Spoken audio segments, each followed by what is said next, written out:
Welcome back to the Bryan Devore Connection. I'm your host, Bryan Devore.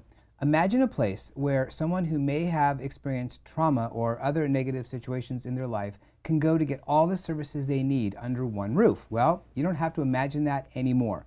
We're going to introduce you to the Family Justice Center, One Safe Place, and there's no better person to do that than Chief Deputy District Attorney, Miss Tracy Prior. Tracy, how are you? I'm good. Good morning. Thank you for having me. Thank you for coming. I really appreciate this. I'm a big fan of One Safe Place, and it was partially your brainchild to bring it to us, so I wanted to bring you here to talk about One Safe Place. Tell us about, first, the Family Justice Center and the Family Justice Center model. Sure. A Family Justice Center is a one-stop shop for victims and survivors of abuse and trauma. And that model actually started in San Diego. We're lucky to have the very first Family Justice Center 20 years ago. Pioneer Casey Gwynn and Gail Strack, who were then at the City Attorney's Office in San Diego, forged forward and started this co-location model where all the stakeholder professionals who serve victims come under one roof, literally, and work there to help survivors thrive. And that model really took off, and it was replicated across the country and across the world. And today there are, I think, 200 Family Justice Centers across the world in 15 different countries. Wow, that's great.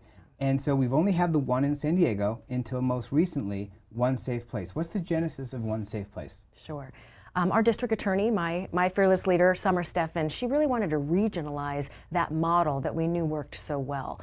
So her vision was that San Diego is so large. I mean, we're 4,500 square mile county, bigger than many, many states. And she wanted to bring this Family Justice Center to all the different regions. So all the victims and survivors, stakeholders throughout the county could benefit from this model. Got it. And so you've been open now for how long? Sure. One Safe Place, we opened our doors July 5th. So I think I added up the actual days we're open. It's about 79 days open. Okay. And it's been an adventure in hope. Seeing the families that are walking in the doors, we didn't know what to expect. You open a brand new center and you don't know, are people going to come? Well, 810 people have walked in the doors since July 5th. Families, men, women, children, you name it, all different victimization types, from domestic violence to sexual assault, human trafficking, elder abuse, child abuse, and the service providers have been phenomenal. What are the key pillars that ground the work that you guys do? Sure. We really are centered on a few different things. One, the ACEs study. ACEs is a landmark study that was performed in San Diego in patients in a Kaiser hospital, actually, in 1996. And what that study stands for is Adverse Childhood Experience, ACEs.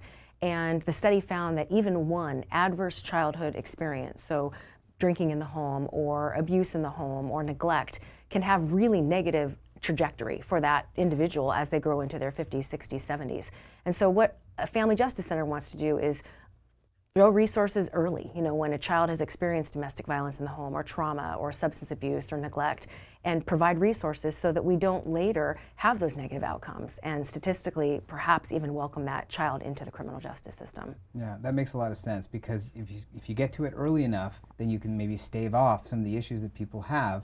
So you're helping people who are going through the problems now, but also hopefully preventing, in the future as well. Exactly. And we want to look forward in other things that are just environmentally out there, like social determinants of health. Those are things out there in the community that can also directly affect one's health outcomes. Access to food, access to education, access to housing.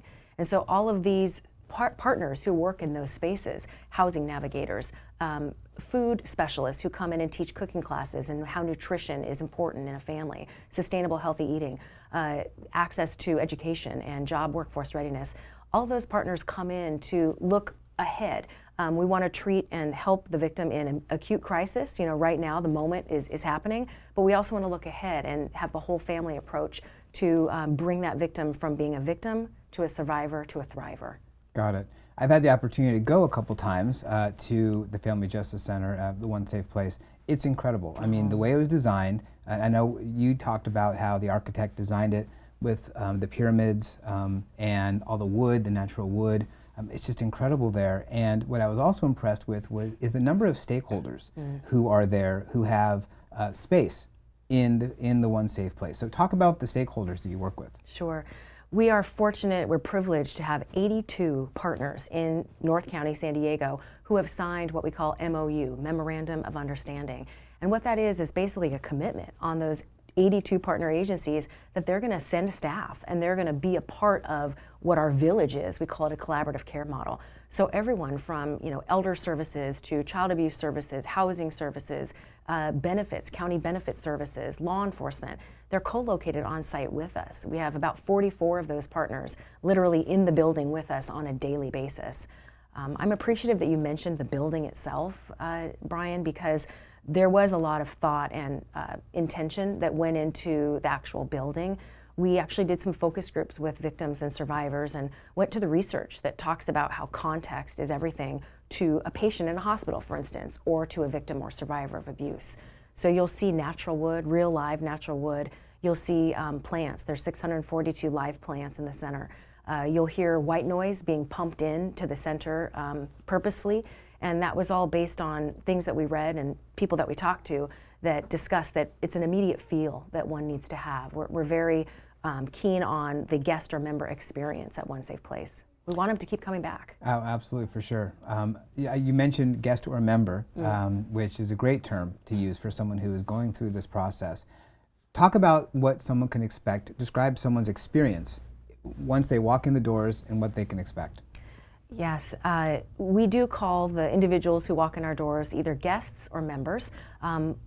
Guest connotating, we want them to feel like they're a guest in our home. I mean, we really do. And member, many of the folks who walk in our doors have been abused or neglected their whole lives and have never belonged to anything. So we want them to feel community there. We want them to feel like these are their people, these are the individuals that they can come back to and collaborate with and just work together with on their care plan. So the guest and member will walk through a reception area. It's a live green wall right as they walk in with many, many green plants, and then quickly be screened into our welcome hub. And in that hub, you described a pyramid. Summer Stephan, our boss, really loved the structure of a pyramid and what it stood for. A structure of strength. It's a symbol that's withstood the test of time. It's withstood wars. And so in the welcome hub is a very large pyramid, and one can sit underneath it and find safety. In the welcome hub, we have a refrigerator and a coffee station, and we want the guest and member to have free reign of that, make them feel that this is their living room. And you've been there, so you see it. There's some blues and very warm tones and cool tones. Just really, we want a safety, them to feel safe and secure right when they walk in the doors. There's an adjacent child care room, so their kids can be watched safely while they get services. This we recognized was a big barrier to coming to get services, is who's going to watch my kids? Transportation is also a barrier. So we have a couple vans that can go pick up people and bring them to the center as well. So the first guest experience is one of immediate sense of shelter and safety. And we'll give them food, and if they need clothes, we'll take them back to our Dress to Thrive boutique where they can maybe for the first time in their lives pick out clothing that they want to wear instead of being told what to wear by an abuser. It's an incredible place because you described the experience, and you literally people can walk through every step of the way. I can imagine a member or a guest feeling just better and better and better about themselves as they go all the way through. A lot of the work that I do is with seniors who are at home. So I love all the work that you guys do with seniors in dealing with senior abuse and elder neglect and so forth. But I love the area where the kids go, with the computers, and every child who comes gets a book. Every child gets a book, and that's really the generosity of the partners. We have a neat partner, Wildflower Project and San Diego Council on Literacy, who just have on their heart, and that's what we want, to infuse literacy in our projects and in our care of these victims and survivors. So every child leaves with a book. We're headed towards starting an adult reading nook as well. So adults in English and Spanish can get a book and recognize that reading can be comforting and reading can be enlightening. Reading can help them get to the next step in their journey of healing. That's great. So now anyone who is in North County who may have to go through several steps to deal with whatever issue they're in, they don't have to go to 5 different agencies across the county and give up because they don't want to or they can't. They have one safe place to do it all in. Well said, Bryan, and that was our goal. The large North County also is about 2,500 square miles, just the North County. Picture getting from the coast all the way inland. it's like going to, a different county if you needed to go to the downtown Family Justice Center, which is a great center. It's our sister center. It's a referral source for us back and forth. But we wanted North County residents not to have to get exhausted and frustrated with all the different places they needed to go. Right. It's fantastic. So we have information on the screen for One Safe Place. We have the phone number you can call, the website as well. Lots of information on the website. You can learn so much more through social media and so forth. Learn about One Safe Place. If you know someone who might benefit from it, please direct them there. Introduce them to all the resources that One Safe Place has. Tracy, thank you very much. Thank you so much, Brian.